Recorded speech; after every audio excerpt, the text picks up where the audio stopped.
Thank you to the organizers for the opportunity to present our work to you today.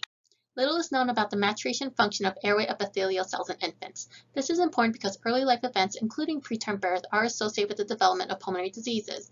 Methods for collecting basal cells, the progenitor cells of the airway, include biopsy, but these opportunities don't occur in the neonatal population.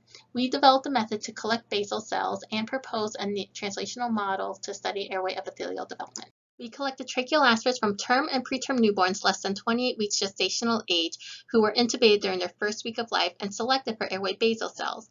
We then created an air-liquid interface culture. This translational model mimics the exposure of air in the lumen of the airway and differentiation media on the basal aspect. It takes 28 days for cultures to mature. Immunostaining of a tracheal aspirate sample shows how rare these airway basal cells are, magnified here where it's co-positive for P63 and NKX2.1.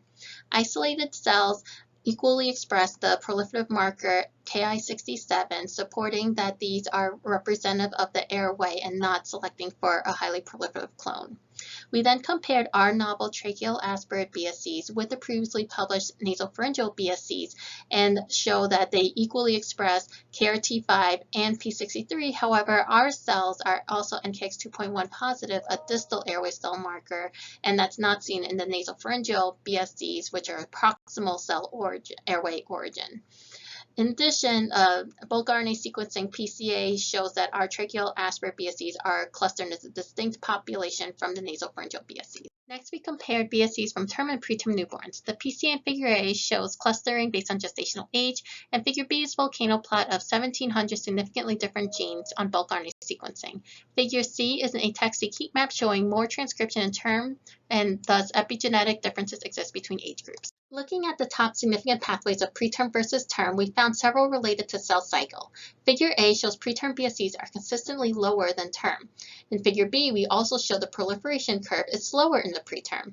This may give insight to the preterm neonate's ability to heal and self-renew. Immunostaining of the ALI culture and cross-section show that the term and preterm P63 positive basal cells are able to differentiate into ciliated tubulin and RFX3 positive ciliated cells, CCSB positive club cells, and MUC5AC goblet cells. Age-related differences include increased ciliated cells and less secretory cells in the preterm cultures. Pathways that regulate to differentiation potential in bulk RNA sequencing include preterm cells with downregulation of Wnt inhibition and GSK inhibition, which would favor ciliogenesis. We have developed a methodology for collecting newborn BSCs and a model to study the development of the distal airway. Our model suggests that BSCs proliferate and differentiate in an age-related manner.